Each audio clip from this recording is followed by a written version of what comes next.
During the winter, snow accumulates on thousands of peaks and slopes in the high Sierras. When this snow slides, it's an act of nature. But when it buries men, it's often a tragedy. I was eating snow to keep from getting too dehydrated, and he saw my hand, and that's how they found me. Definitely a scary thing. I just all of a sudden looked up and didn't see anything.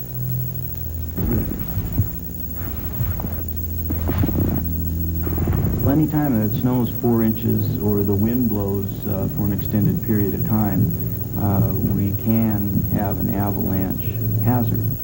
Mammoth Mountain here in California receives one of the greatest snowfalls of any ski area in the country. That's good for the skiers, but extra work for the ski patrol. The morning after a snow, the ski patrol congregates early. It is their responsibility to make sure the snow on the slopes is stable before any skiers track it. Left loaded. Ready on the left. They're left. We're on the right. This 75-millimeter recoilless rifle is used to create avalanches before skiers do. Fire! Sometimes we have a very unstable layer of snow below the surface, and the concussion is actually what moves it. Fire! The shells from this rifle travel at 1,700 feet per second. It has a range of 4 miles, but today's target is only 3,500 feet. It's very effective for this type of work, mainly because it penetrates the snowpack at a very unstable area, what we call a fracture zone. As a safety precaution, the recoilless rifle is not aimed near the lips.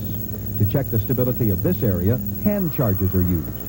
After we control a slope with explosives, we send a 2-man team in to ski cut the area, and they're looking for any buildup of snow that has been created by wind, and they try and release these buildups with their skis so that there is no potential hazard for the skier.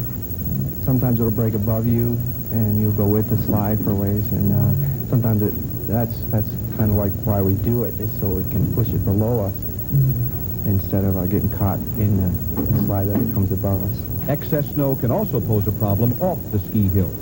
Mammoth Mountain Heliski, a helicopter ski company, runs avalanche checks on every new slope before they ski those slopes. It is not feasible or desirable to throw explosives all over the backcountry. So often a snow pit is done to determine the stability of the snow on any given slope. One thing we do is we check for any layers that might be in the snow. And if we find one, we mark it, decide how low it is in the snowpack. Then we would cut out a section here of the snow and see how easily this upper snow would slide off of this. And that would give us a determination of what kind of stability there is. While controlling avalanches, ski patrolmen subject themselves to the dangers of avalanches. As a precaution, each member of the avalanche team wears a radio transceiver. If one member was to get buried, the other member turns his on to receive, and they have a small earpiece that the searcher would put in his ear and turn his skatey on to receive. And by a simple bracketing technique and by lowering the volume on the skatey, you can home in to the buried individual.